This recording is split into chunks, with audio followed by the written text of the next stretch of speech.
I'm Amber Nash, the voice of your favorite HR nightmare Pam Hoovy. Welcome to our Archer Rewatch podcast. We are currently covering a whopping 13 episodes of Archer for season 2 with a bunch of super fun guests. Welcome to Rephrasing.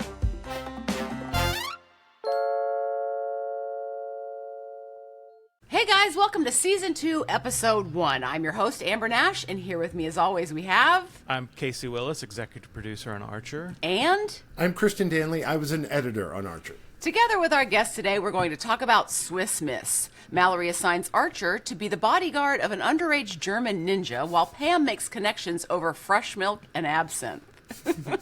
Today's guest has over 700 credits. Yeah. You've heard her in Rick and Morty, Adventure Time, The Fairly Odd Parents, and games like Final Fantasy VII Remake and Mortal Kombat.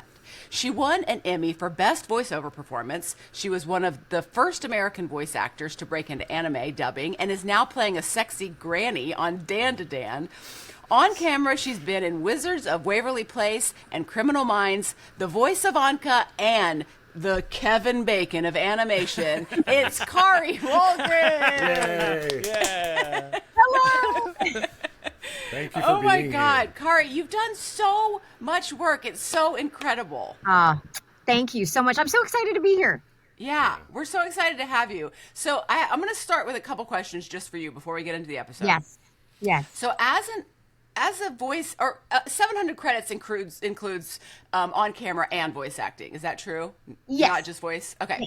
Yes, but covers everything that you've ever seen or played. Yeah, totally. Bless your If you heart. love it, yeah, Kari was in it. So, as an actor that has under 20 credits, how'd you break into voice acting? Were you an actor first and then became a voice actor? Were you a voice actor and then started doing more on camera stuff? Just kind of tell us your origin story, if you don't mind.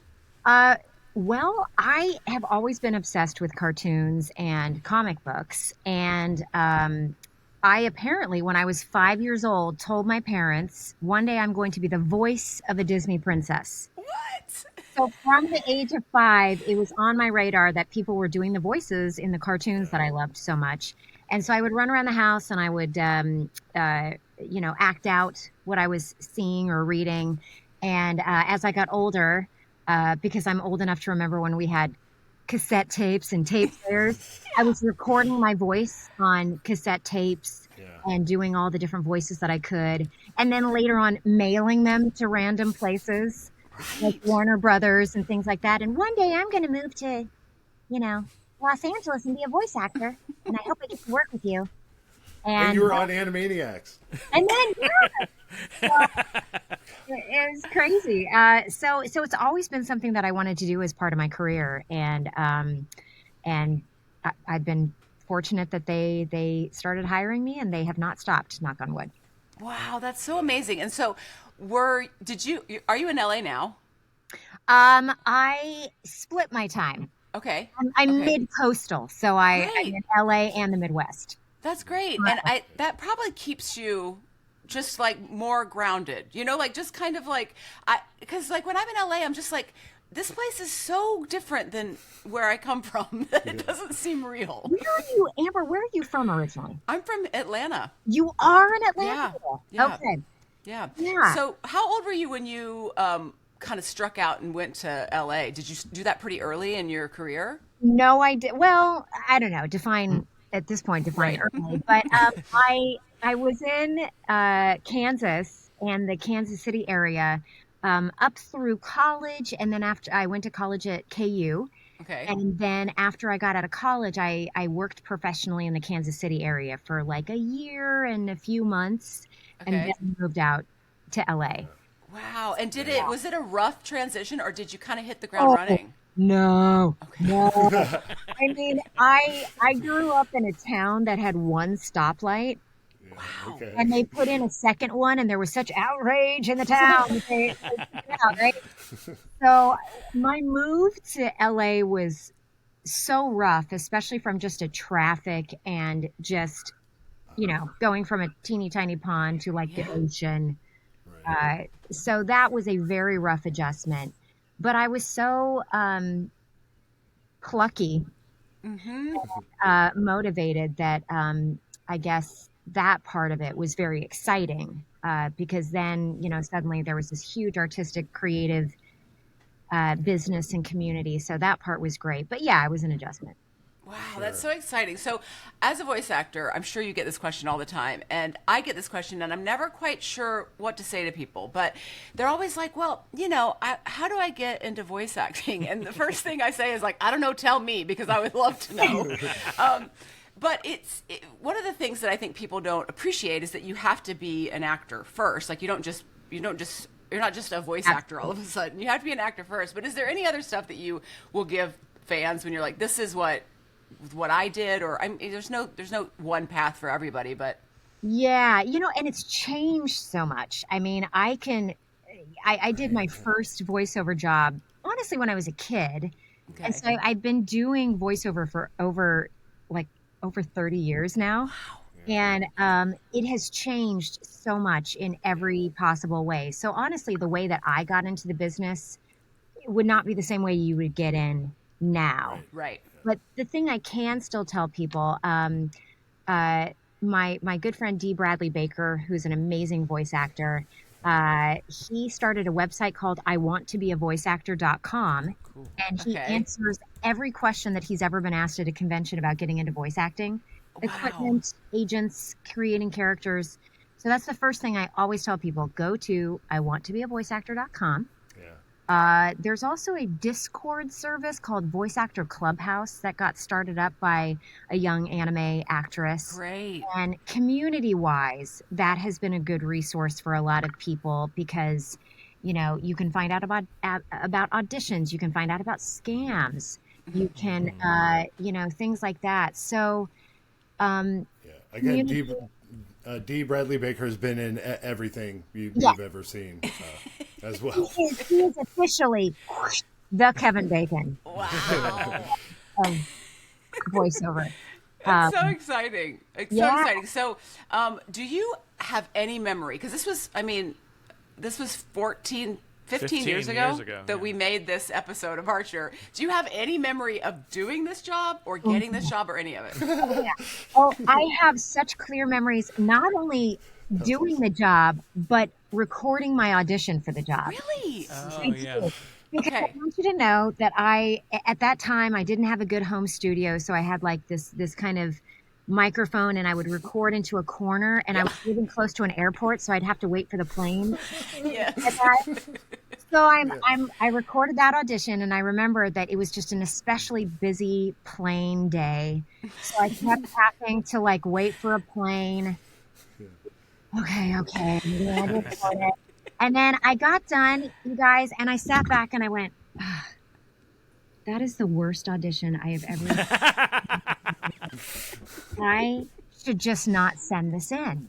Wow. And I was like, I spent so much time waiting for those VD planes. I'm just going to send in the audition. Yeah. But it's the worst audition I've ever done. And so I send it in and I get the call. I'm like, you booked the role of Anke in Archer. And I'm like, really? There was something very urgent about all of these takes. Something jaded and nonplussed about what was coming through in my audition. Wow, that is amazing. So when you recorded it, I'm assuming you were in a studio or were you in a home studio? Okay. I was in a studio. So let me ask you this, because I know for me, like early days when I was first doing Archer, I would read the scripts and be like, are we going to be able to get away with this stuff? Like, are we going to get in trouble? Was there anything that gave you pause where you're just like, should I do this? Is this a good idea? Especially because you're on so many kids shows. Does that, how does that work for you? Because I know some people are really like, I got to stay in the kids space or I got to stay in the adult space. But you seem to very much kind of ride the line. I do, man. I have done the sweetest bubble guppies, kitties, like the sweetest preschool shows up to Solar Opposites, where I've said some of the dirtiest lines that I've ever said in my entire life. Yeah. And the biggest things are I never show them to my parents. Yes. Right. And I'm pretty vanilla on my social media. Great. So I feel like, I'm not going to highlight and post the the things that I never thought would get past the censors. Um, so this one, in comparison to a few things, was actually kind of tame. Yeah. Okay. At least the I was reading the script and I'm like, okay, it's spicy, but I've seen worse. Yeah. And it's so great to hear you say that, because at the end of the day, actors are actors. Your job is to go out there and play different parts. Yeah. You didn't write it. It's not your creation. Sometimes it can be, but for people to kind of get upset with people for doing certain things, it's like, that's my job is to go out and do all these things. So I like that you're just like, that's what I do. Like, I'm going to do all these different things. I'm going to take these different opportunities. That's great. And it's a fun outlet for me because, I mean, I guess I have a reputation for being pretty nice. Yeah. I have a reputation for being sort of nice in my day-to-day life, and so it is Well, you are doing this show, so thank you. Yeah. For being so nice. But I mean, and so it's like such a joy, and it's such an outlet for me creatively to get to play not as nice characters. Yeah. And for some reason, like I get cast as yeah. Spicy. I love it. Speaking of parents, I have to tell you this story, Kari. So I have very conservative Christian Southern parents. And okay, great. So that I figured you might understand this. So Yeah. I was I'd been making Archer for one season, and my mom was like, what is this show you're doing? And she had heard me talk about it, and I'd been doing some traveling for it. And she was like, well, I just want to know what it is. But it came on at 10 p.m. So I was like, there's no way she's ever going to see this show. And then the first episode she watched was this episode. And I was like, there couldn't have been a worse episode. And you had like naked in a three-way. Yes. And then the first shot of Anke with the dot over her crotch, and I'm sure my mom like she was like saw Satan, I'm sure, in her eyeballs. And she immediately wrote me a handwritten long form letter. I live in the same city as my mother. She writes me a long form letter, mails it in the mail to tell me how disappointed she is in my life. And Never. can you believe it that it was this of all episodes that she saw? I first? am so sorry. I know, but it builds character, I guess. You know, yeah. I'm so I don't know how to feel about being part of the unraveling of your. It's okay. Yeah. It's If you know Amber, that's just a building block of the personality of Amber. It's so true. It's her family. It's dealing with my family. Okay, let's get into the episode. So, in the cold open, Mallory is going over the cutbacks at ISIS. Everyone's very upset about this. Mallory has a plan to convince Herr Schlotz to invest in ISIS by protecting his daughter from kidnappers. That's basically what happens in the cold open. Some really fun lines that I wrote down that I loved is, if you want paper towels in there, you're just going to have to supply your own. And Archer says, where do you get paper towels? Yeah. Oh my God. And it reminded me of the famous Lucille Bluth line from Arrested Development, where she's like, well, how much could a banana possibly cost? $10? Right.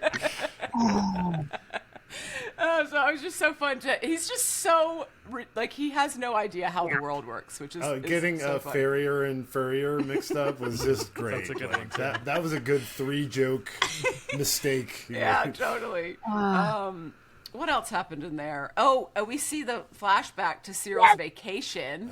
Yes, that was the one I was going to bring up. Yeah. And I assume, Kari, you've probably worked with everybody on this show in other shows too. Is that true? Probably. Chris Parnell I've worked with on a few different projects. We do Rick and Morty, and he also did, I think I met him on an episode of The Life and Times of Tim for HBO. Oh, cool. Oh, I right. remember I remember that. Yeah. I think he did one episode. He might have done more, but I just was in the studio with him for one episode. And I remember being a little starstruck when he walked in, because I was like, oh my God, it's Chris Parnell. And he's so same. And he is the nicest human being on earth. The nicest. I second that. Nicest human being on the planet. So Yeah, lovely. if we're doing a Parnell VO timeline, The Life and Times of Tim would come pre-Archer. I remember that came out like right before Archer came out. Yeah. Was this the show that Graham Wagner worked on? Oh, I think it might Graham have work been. on that show? Oh my gosh. Maybe as a writer? It was I'm more- it was an HBO show, so yeah, Yeah. I think. I'm interested that on Life and Times of Tim, they recorded everybody in the studio together. Yeah. Wow. What a They nightmare. did. So it was fun and it was interesting because you could tell. I say this because I love her so much. Jennifer Coolidge came in for one session. Great. I can only imagine what that's like. She's in the studio and she gets smacking the music stand. And no one had the heart to stop her and say, "We can't use any of it, Jennifer," because she's Right. so funny. That's great. Yeah. I love that. That is so funny. Pro tip number 1: if you want to be a voiceover actor, you You can't can't smack smack the music stand. Yeah. Yeah. It's not Or gonna wear Unless- Or play noisy with your bracelets. zippers. That's right. Yeah. So funny. Yeah. So we got to record all together. It was really fun. Do you? That's cool. Because I always wanted to do that because I know that they do it on Bob's Burgers, and I was hoping that on our 100th episode I could convince Thompson to do a recording with everybody all together, and it was just never going to happen because it's too expensive, and like Christian said, a nightmare for editors. Well, I'm as from an guessing. editorial standpoint, so one of the we talk about this all the time, but one of the great things about Archer is how layered the dialogue is, and it's very fast paced, and that if there's any air in Archer at all, it's been argued about how many seconds of air there is. So Frames even. right, so for layering a whole group record would just be really difficult for the style that Archer is edited in. Interesting. Yeah. You talked about the Anke still with the blur over her crotch. Somebody mentioned it and said it was the Britney Spears shot. I thought it was the Paris Hilton shot. That's what I thought too. Is Paris Hilton? Okay. Huh? I can't remember which celebrity It's at like the time who exposed got themselves. famous for doing a sex tape first? Like it's all kind of. I it was all kind going of to blurs say, I together. think there might be multiple. Yeah. Yeah. Yeah. I have a question about the Cyril flashback. The Coyotes reference, is that a reference to something specific? Explain a little bit more what the Coyotes reference is. Christian. Well, he's talking to a soda machine. That's the reveal, is that he's having an argument with a soda machine. But then he goes, and will somebody shut up those damn coyotes? Right, okay, yeah. Is I it just like a Cuckoo's Nest reference too? I mean, I've seen that movie many times, and I don't remember that specific reference. But I was waiting for a Cuckoo's Nest reference. I just thought because he was popping so many pills to try to get rid of his sex addiction, one of the side effects were he kept hearing Coyote noises. Auditory hallucinations. Sure, yeah, no, that's implied, I think. Okay, so then we get into Act 1. The gang is in Gestad. Am I saying that correctly? I believe so. They're all sharing rooms except for Pam, who is sleeping in the cellar. Classic. Oh, Pam. Classic. With a barrel for a pillow, I'm guessing. Ready to protect Anke, she gets to work on Archer. Yeah. Because she's immediately all over him. Like Yes, that she is, just what is happening from the very beginning. And Kari, like when you're doing like sexy voice, is that like how are you when you get into character, like is there anything you do in particular, or is there like a sound, or like particularly when you're doing an accent, like how do you get into character? Well, for Anke in particular, I was like, I can get away with a lot of fly. Yeah.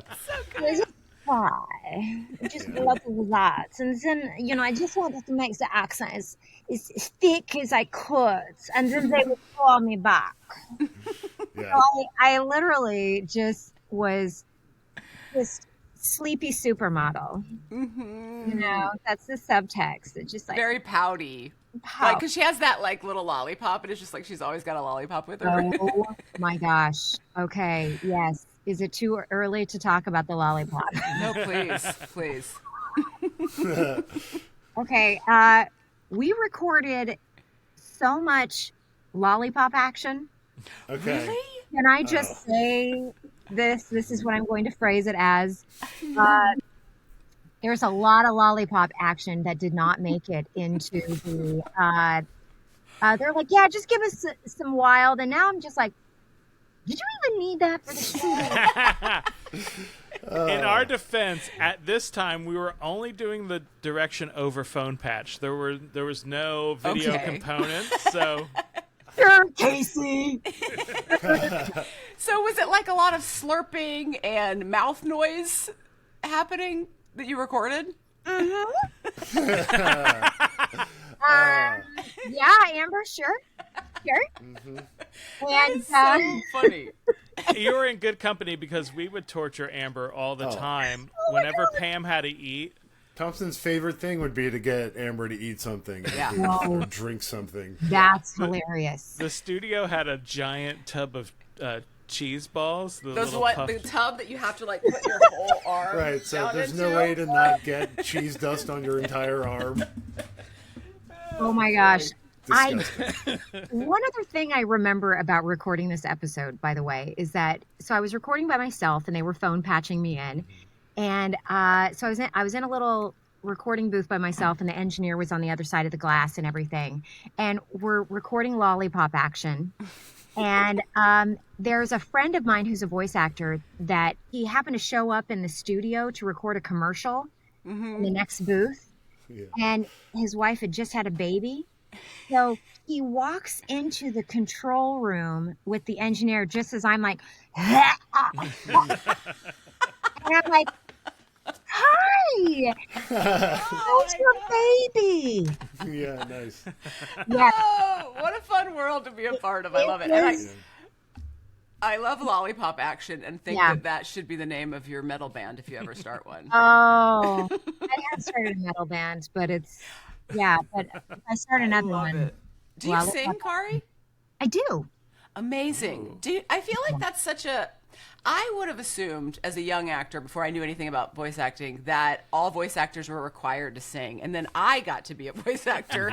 And every time there's an audition where they're like singing required, I'm just like, I'm going to pass on this audition because if I had to sing, it would be a nightmare.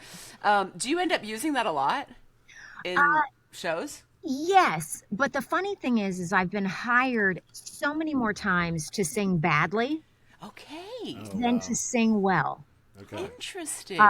So it almost in my little, musical theater voice minor in college heart, I'm like, darn it, I studied, But do you think that you truly need to be good to be able to do it badly, right? Well, there you go. And honestly, going back to advice for people wanting to get into voiceover, I do recommend voice lessons, like singing lessons, especially if you sing badly. Because it's such a good way of learning how to use your instrument, your voice. Learning where your diaphragm's at, learning where your break is. If you're like, I wonder where that's at, you can start creating characters right there because you know where it's at. Yeah, and where to breathe is always like, where do I breathe? That's such great advice. I'm going to do that. I'm going to sign up. Take a voice class. Even doing a lot of yelling, if you get a job where you have to do a lot of yelling, you don't want to blow out your pipes because if you get something the next day, We Amber and I work at an improv theater. Casey's worked there too, and I'm convinced the only reason why I'm on stage is because I can be loud. Like that. There's like just be on stage. You're loud enough to be on stage. Nice. And by the way, kid. huge props to improv actors because that is a scary and amazing skill. So yeah, thank you. I had a question about that, and it's about anime. When you're doing voiceover and dubbing for anime, are you able to do any type of improvisation or anything, or do you have to really stick to what the script is and what they're giving you?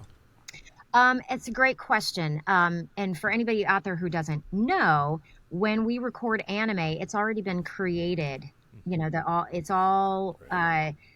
picture is all there. The lip flap is all there. So we're basically syncing it to picture in English. So you don't have as much leeway to go off the rails because you have to fit it within the mouth flaps.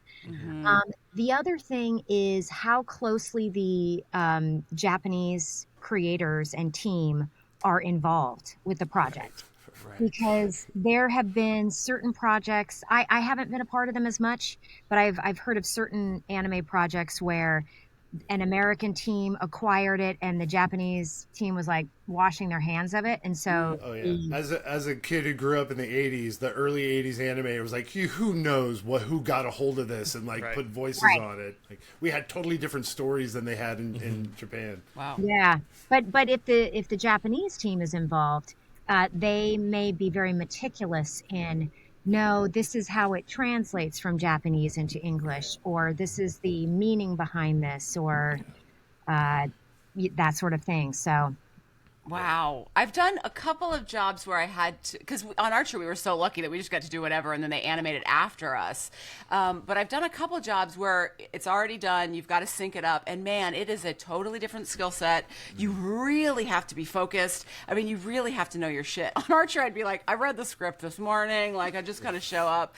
I'd smoke a cigarette on the way to work. Like, I really didn't take it seriously.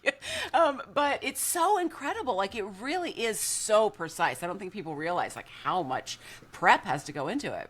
oh yeah, it's very technical. So straddling that technical and artistic side of it is really the challenge. So How do you infuse the character with like artistically what you want to put into it?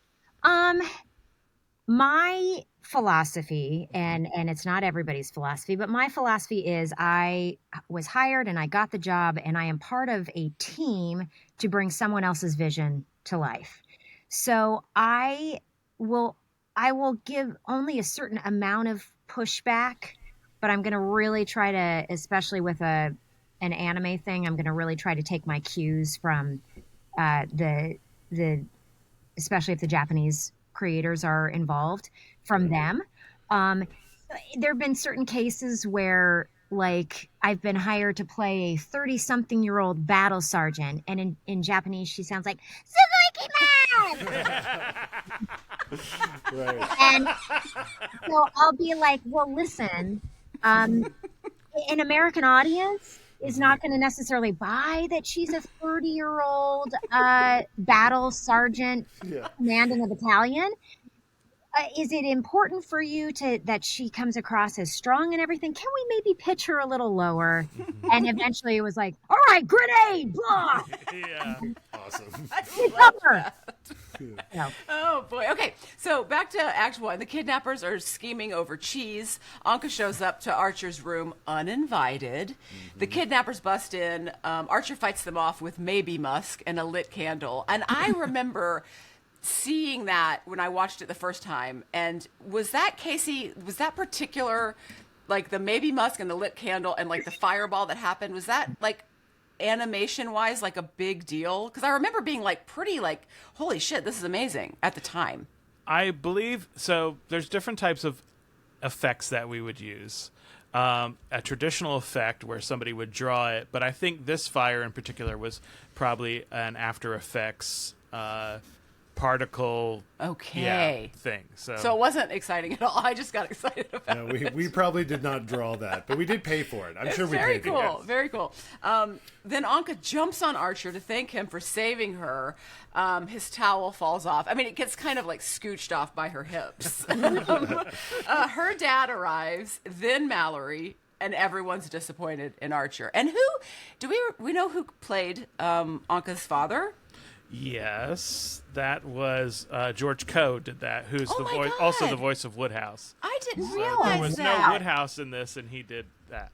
Also, the head kidnapper is somebody who Kari might know. It's Nika Futterman. Nika Futterman! I Yeah. was going to give a shout out during this podcast because Nika is so incredibly talented, and I thought she did a great job on this episode. Yeah, she's So, awesome. And yeah. she's definitely appeared a lot through the years on Archer. Wow, maybe we should get her on. That'd be really of cool. course, yeah, we Very definitely cool. should. She'd be great. Okay, so then everyone's disappointed at Archer, and then we go to break. Is there anything else about Act 1 that you guys wanted to talk about? Yes. Okay. This is, I think, where we get introduced to her her full title, Countess von Fingerbang. And if you had said to me as a little girl, Kari, one day you're going to be Well, you wanted to be a Disney princess. one day you're going to be at conventions and people are going to be having you sign Archer pictures as Countess von Fingerbang. Oh, I would never have put that on my bingo card. And yet, yeah. Oh my God, that's so What funny. I Kari like go ahead. is that Archer's trying to be good. What a in this great episode. game. Yeah. What a great game that's set up that it's like for once in his life he's trying to be like a decent person. Noble. And just, yeah, it's great. And then Anka's just on him the whole time. I know, It's and nobody awesome. believes him, and he's trying so hard. It's so great. so cute. Kari, have you done a lot of live stuff? Like, do you do any theater, or because you're so funny? I just imagine, like, I'd love to see you in a sketch show or doing stand-up. Have you ever done anything like that? Bless you. I used to do a lot of theater. Before, in my younger days, and then professionally when I first got out of college, did a ton of theater, did a lot of singing in public, and Singing in public. Yeah. singing in public, and lots of Kiwanis and Lions clubs. It's just made the round. Stand-up comedy has always terrified me, so I've never done that before. Yeah, same. Very scary. Yeah. And now I do have like I'm a huge fan of Slaughter, the glam metal band from the late 80s, early 90s. And so I Okay. did start a women's Slaughter band. Oh, nice. And so we do Slaughter songs in all different genres of music. So we Wow. we were performing that before COVID, and now I just got to get the band back together. Oh my God, that's fantastic! And you guys were playing around LA and doing. We Did you ever were. tour? Oh, We were in the talks to tour, and then COVID hit. oh my and God, you guys got to get the band back Gotta together. get the band back together. So That's so cool.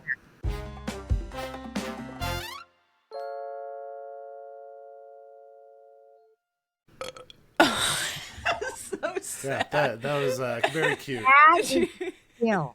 So, Kari, so many times on Archer we used Amber's actual burps for Pam's burps. Oh, still kind of sad. Oh no, it was good. Did you hear that? It sounded like a satisfied yet boastful burp from deep within the gullet of Pam Poovey. You know what that means. It's 5 o'clock somewhere, bitches. Archer takes place in an amorphous time when the 3-martini lunch wasn't frowned upon, but encouraged. A golden age of drinks where you could throw out a random adjective plus a noun and a bartender would give you something delicious. Or if not delicious, something that would get you there.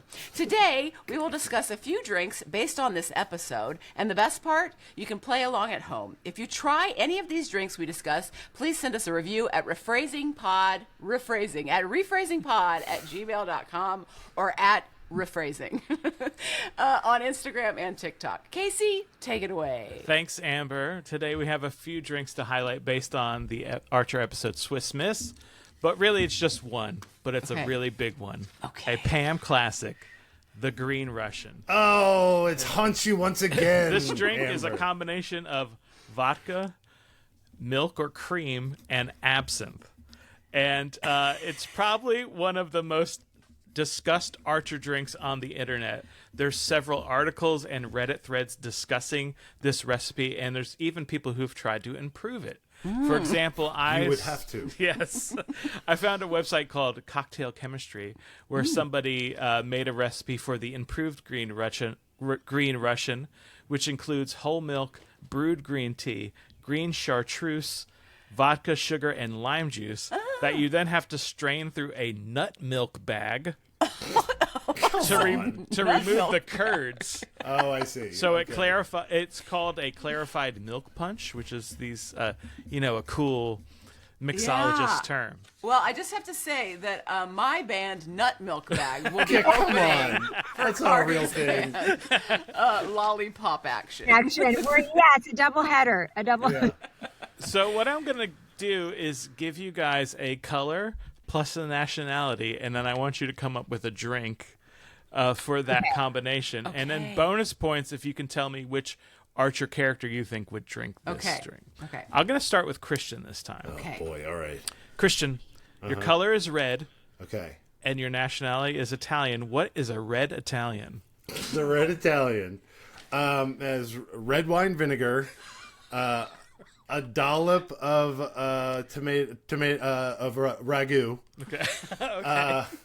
and then just vodka, a shot of vodka, and then garnished with a rigatoni. Very cute. So savory. So savory. It's a savory one. Yeah. Yeah, it's like a Bloody Mary, basically. Who do you think would drink this on the Archer staff? Oh boy, I think you would catch Krieger drinking one of these in the lab. For sure. Extra garlic. I like that it has to be ragu. You've tried it with others, but it has to be ragu. Yeah. Prego just doesn't have the same bite to it. Not Prego, not Kari, your color is purple and your nationality is Greek. So what's a purple Greek? Okay. A purple Greek. Ooh, it's gonna be gin. Okay. With just a tiny dollop of yogurt, and there's like a couple of grapes to give it just a tiny bit of the purple color. Yeah. And then there's going to be like a little falafel with a little slice, and it's just right on the Oh, side perfect. of the glass. So then you get like a falafel hearty garnish. snack. A hearty. Pam, it's going to be for Pam because she's like, it's a drink and a snack. right. Yeah, you're gonna need that falafel to soak up a little of that alcohol. I love it. And also with the yogurt and the gin, you might have to put it through a nut milk bag too. To strain it. Everything's got to go through a nut milk bag these days. Love it. Yes, and I love that. That's for Pam. Yeah. I yeah. think mostly because of the yogurt. Yeah. She's all dairy farm. all the Yeah, time. all dairy. Oh my gosh. Amber, your color is pink and your nationality is Dutch. What is a pink Dutchman? My God, a pink Dutchman. Okay. Oh, this is tough. Okay. So a pink Dutchman would be beet liqueur. Oh. Right, just go down to the corner liquor store, pick up some beet liqueur. You have to get it at specialty stores. Yeah, of You course, can't of just get it course. anywhere. Yeah, Hop City. Beet liqueur. What are the Dutch known for? Stroopwafels. Their Renaissance, stroopwafel. their Renaissance paintings are pretty famous. Okay. The Dutch masters are pretty great. Beet liqueur. Okay. Some whey protein powder. Okay. Vanilla whey protein powder. Oh, okay. And you put those two together and you got to shake it in a shaker very vigorously. And it is fairly thick. So then you have to kind of Strain it through a nut bag.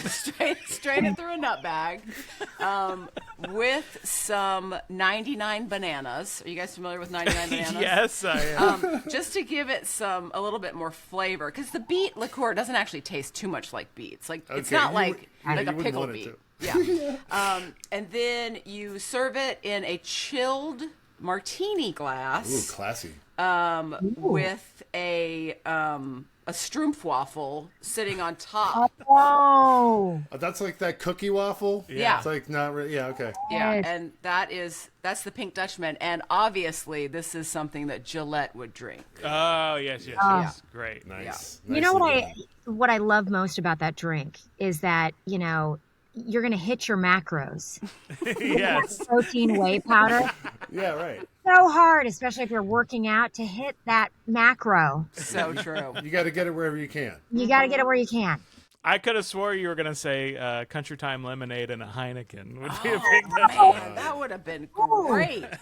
And that's just something I would drink. Right. Yeah.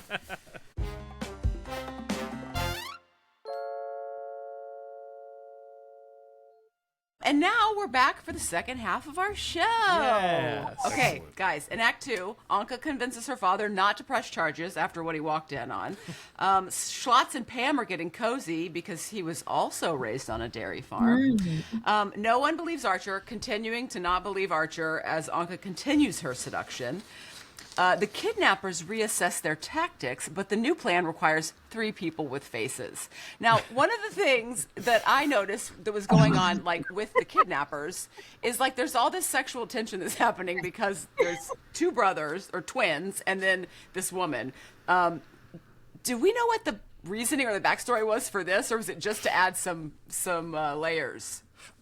I just know that at the beginning she used to date one of the brothers Right. and then left him for the other brother, but then he got burnt, so now she's back flirting with the original brother. It's Right. all very twisted. Some of my favorite lines were within them, and he's just like on the table as the head chick and the other twin brother are like, you know, talking, and the 3 people with faces line kills me. He requires 3 people with faces. I know when he was on the table, it was like he was like a zombie because you just see his like burnt arm and then hear his like gurgling noise. So bad. So good, so good. That was Pat Piper, by the way. Oh, it was. yeah, okay. That's Yeah. great. Friend of the show. We should get Pat Piper on. He'd be a That great would be guest. great. Longtime Floyd County employee. Another line that I wrote down that I loved is Archer sees the kidnapper he set on fire, but it's actually his twin. And then Aisha or Lana says, "That guy who's never been on fire, is that who you're talking about?" That guy who's never been on fire. So good. Archer leaves. Lana sees the guy who's never been set on fire is armed and that Archer is right. Pam and Schlotz post hot tub are making a batch of green Russians. Archer is cornered by Anke again. It's not going to stop. He's not going to get out of it. The power is cut, and Archer and a topless Anke are shot at by the kidnappers and jump onto a snowmobile. So, Kari, I have a question for you, but I'm going to tell you my story. So I go to a lot of conventions, or I used to. I haven't gone to as many lately. And the Green Russian has followed me doggedly. I never can get away from it. And a Green Russian is milk or heavy cream and absinthe. And when I go to cons, inevitably someone has made a batch of Green Russians and is like, "Will you drink this?" And I'm like, "Please, no, I don't." Even if I wasn't worried about being drugged by you, I don't want to drink heavy cream and absinthe. Is there anything that you get all the time from fans that you're just like, "I just can't get away from this thing"? Oh my gosh, it's not that. Oh my goodness. Honestly, mine's been cooler stuff. Like Cool. my very, very first anime character I ever played, it was Haruko in this FLCL anime that it's like one of the first things on Adult Swim where the anime Big thing Adult was really, Swim. yeah. Yeah. And so I signed a lot of guitars. I love that. Yeah. And that's like, and people will say, "This is what got me into playing music," and stuff like that. So it's not nearly as inebriating as yours, but Your fans don't try to make you drink a gross drink? we don't. Only Amber's. Yeah, just mine. Oh, sorry, Amber. I loved when the one guy, the burn-up guy, screams, and then Mallory hears it, and she says, "Pam must be getting naked." I know. Poor Pam. Just any chance. It's so, I gotta tell you, she is so funny in this episode. And just so charming, like, and funny, and And that knit cap with the braids. and she's and when they're sitting there at the little table and she's talking with the billionaire about heifer cows and I'm just, I mean, that hat must have been in the script. Like some illustrator wasn't just like, "I'm going to throw a funny hat on Pam for the Yeah. entire episode." It's the only thing she has that's keeping her warm because she has nothing else on. Like, she's not wearing a coat. Online, they say it looks a lot like the Jane cap from Firefly, and I am not a Firefly aficionado, so I don't Neither am know. I. But it is very possible that an Archer artist was just like, "I love Firefly, and I'm going to put this in." That's great. In Act 3, the chase ensues. Gillette is stranded on the ski lift and also realizes that Archer was right. So everybody's starting to realize that maybe he's not the bad guy they think he is. Kari, I have to say, I wrote down right here in the middle of Act 3, I said, "Kari, it's such a great performance. It must have been so fun. You must have had, like, it really, you could tell that you were 100% having fun doing this. It was just so fun. And especially when she's going into her monologue and no one understands me. And then that whole scene where she and Archer are like, she's going into her story about how she's not understood. And he's like, shooting at the bad guys. And he's like, and then you act out and stuff like this. And and no.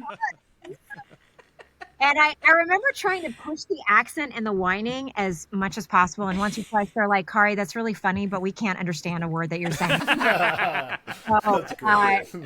because Act 3, you really get to just, like, she is just all over it. And it's so much fun. That chase scene, I think, is a real accomplishment. Not just writing-wise, editing-wise, but animation, like, from the whole way. It's really, like...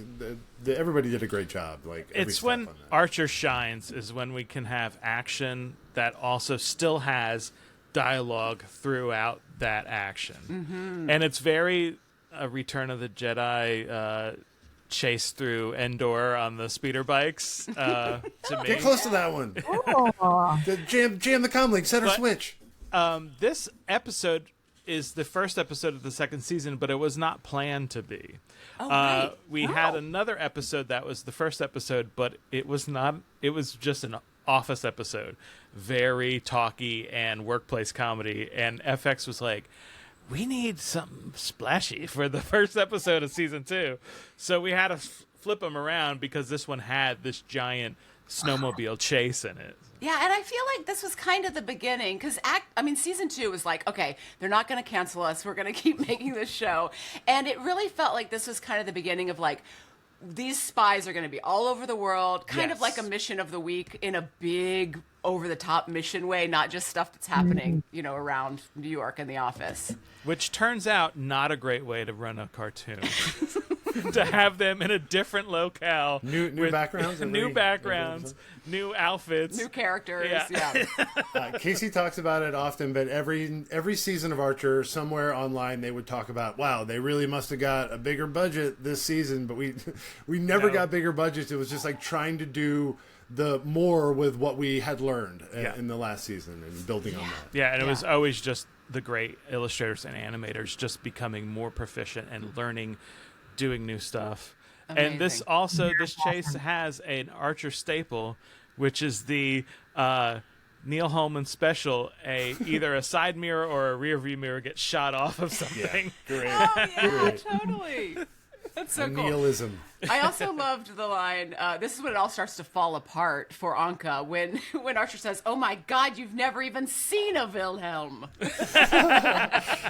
And then we realize it's just because she needed attention. Yeah. That's all. And she's like, I have. I've seen dozens of them. And she just gets more and more petulant. It was so... Yeah.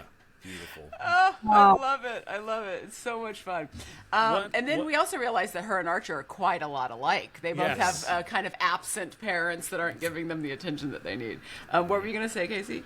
Just, Ray says, ooh, Pink Floyd show, which I think is not a reference that anybody would get nowadays. I don't even know what it is.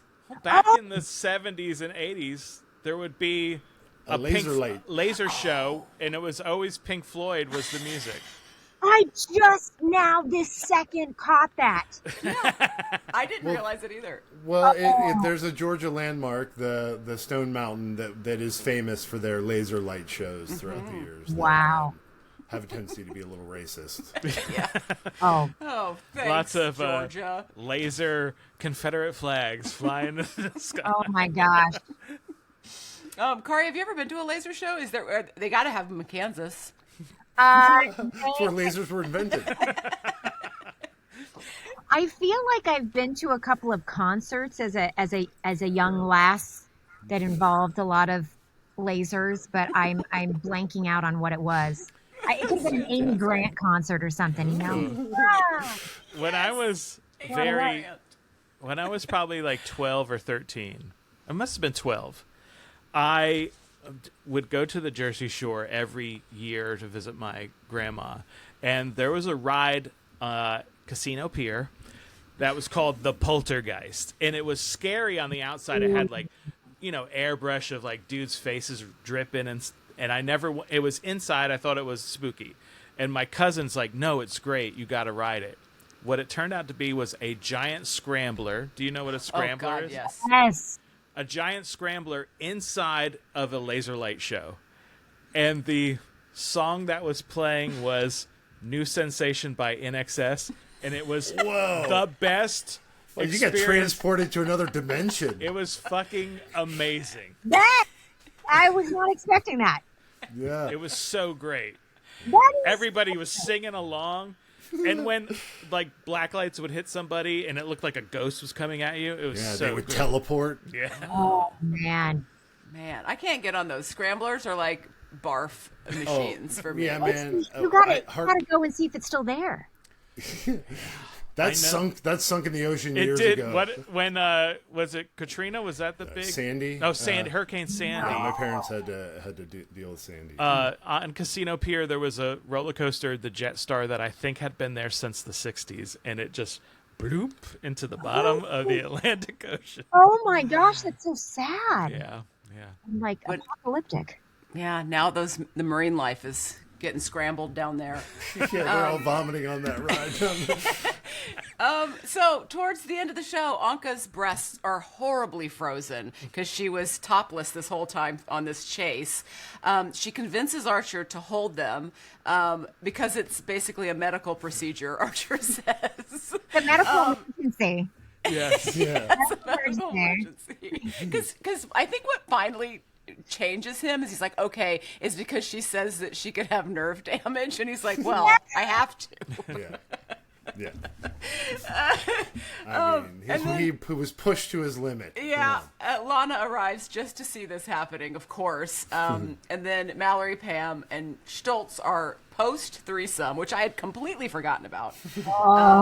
And Pam's ready for a shower. Wow. Yeah. What a show. What a show. You This were is- so great in this episode, Kari. And this is the beginning of Pam having slept with everybody in the show. Checking them Like off. her awakening. Checking them off. Oh my gosh, that's amazing. It does crack me up that he doesn't take off the big puffy mittens and give them to her. Yeah, I feel like you would need skin to skin for the heat transfer, right? He's just Yeah, like, it would be man, more efficient. I'm great. These are so warm and stuff like that. Like, yeah. A gentleman to the last. Yeah, so sad. Like, frostbitten breasts. It's like, Right. what a Yeah. tragedy. What a tragedy. It is. All right. So now, Kari, this is our most exciting part of the show. Whoa. This is our trivia segment just for you. But before we get into the trivia with Casey, I have to tell you how many points that you have already acquired throughout this episode. And it is whopping. You already have 134 points Whoa. going into trivia, which is maybe the highest ever. That's more than some people end with Yeah. in Yes. trivia. Yeah. Oh You're doing my great. goodness. Yeah, Okay. you're really doing good. All right. All right, Kari. Oh, What's the name of the Bavarian leather short pants with suspenders sometimes worn at festivals?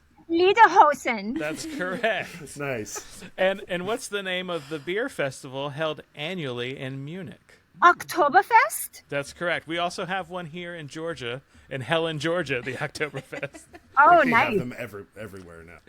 The first Oktoberfest was held in 1810 to celebrate what? Oh. Harvest. It was the wedding of the Crown Prince Ludwig and Princess Therese of Saxony. Those are made up names, Casey. You're just saying All right. words. But at Oktoberfest, the waitress wears what outfit? Okay. Listen. I have one in my closet. Okay. I have one. It's the Swiss Miss costume, but I don't know what they're What's called. it called? It's called a dirndl. A dirndl. Isn't it Dirndl? St. Pauli girl too? Isn't St. that Pauli girl. But that's like a brand. You wouldn't call it that. right? Yeah. Yeah, that's weird. a dirndl. No, never heard that. When you buy it at Halloween Town, I think they call them Swiss Miss. Yeah, I'm sure. Come on.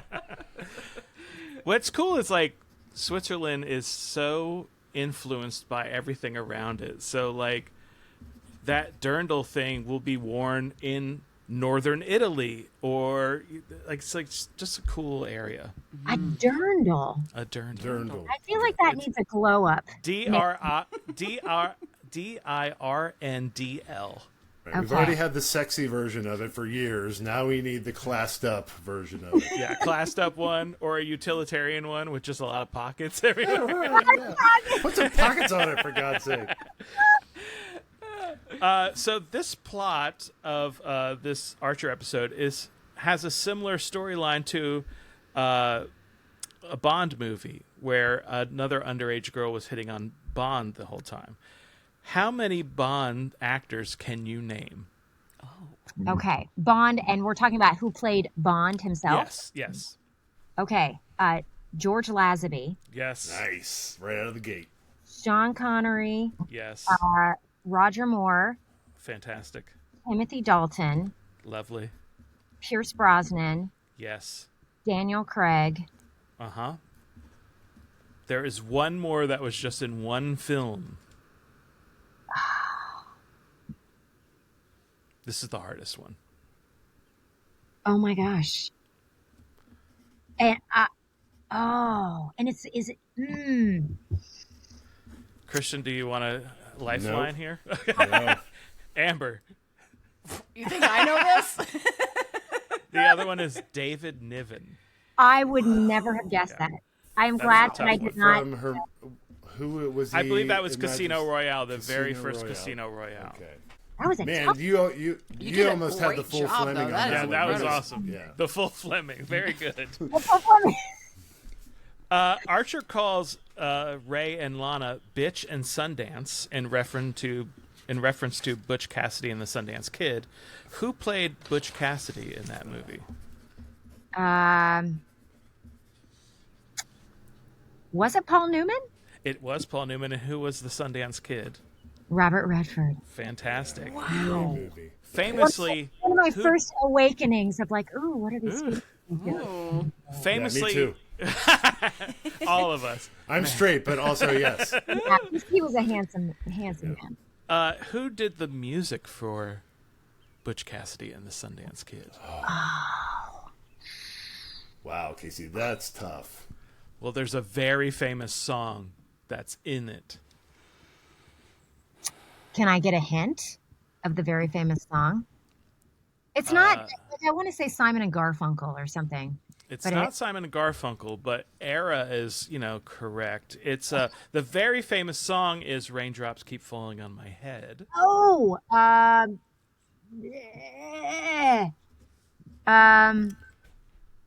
Double B.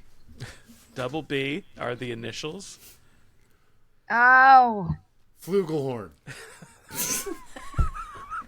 Also, in the 80s, one of my favorite 80s songs is There's Always Something There to Remind Me by Naked Eyes, which is a cover of this person's song.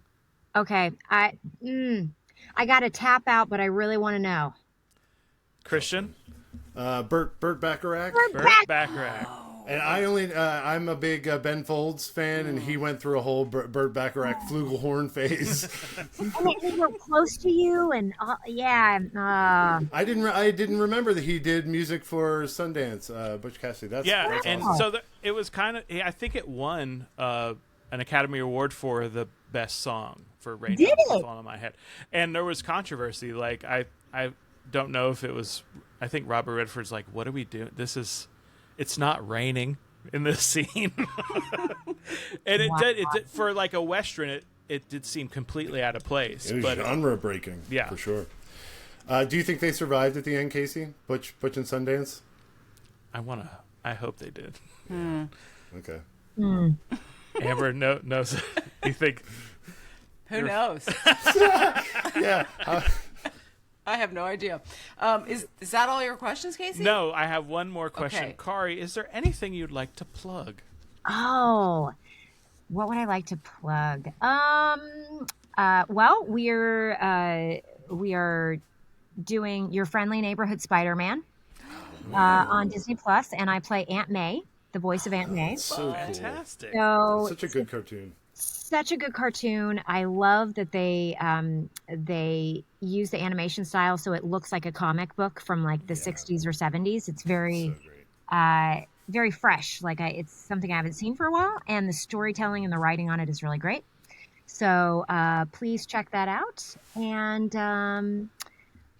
new episodes of Super Kitties are coming out if you're feeling like you need a little palate cleanser. And We have a 4-year-old, so we call it Cat Squad. But yes, we watch it. I think the new season of Rick and Morty is dropping in May. So for a complete 180, you can hear me as Rick's spaceship and lots of other characters that I can't talk about.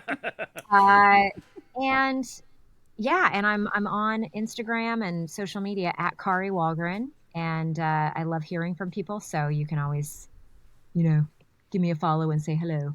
Nice, Kari. That's so awesome. Okay, this is incredible. You're not going to believe it. So I had to do a lot of math. It took 2 pages of math. I did so much math. Okay, and because of this James Bond streak that you went on, I think that this is literally the highest score anybody's ever gotten on the show.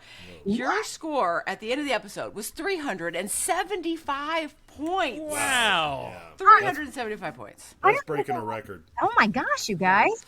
Yeah, really well done. Thanks, I think. We don't know what the points do either. Those points are redeemable at Amber's store. She has like a Chuck E. Cheese little stand in her house. You can pick out like a keychain. Yeah. Oh. Or like what are the lamps from the 70s? A lava lamp. Lava lamp. These. Yeah. You can get one of those. You can get one of these. Yeah. I'm so in. So in. Kari, it has been so delightful to get to talk to you. Thank you so much for doing the show. Thank you for having me. It's been a joy. Yay. This has been Rephrasing, an Archer Rewatch podcast. You can follow us on Instagram and TikTok at RePhrasingPod. Email us questions at rephrasingpod@gmail.com. Please, no pictures of your penis. That's just inviting pictures of their penis, isn't it? Rephrasing is produced by Amber Nash, Casey Willis, and Christian Danley. Our theme music is by Matt Hoggs. FX's Archer is now streaming on Hulu. We're so excited to be a Maximum Fun podcast this season, and we'd like to thank all of the Max Fun members that support our show. If you're not a member yet and you'd like to become one, go to maxfun.org/join.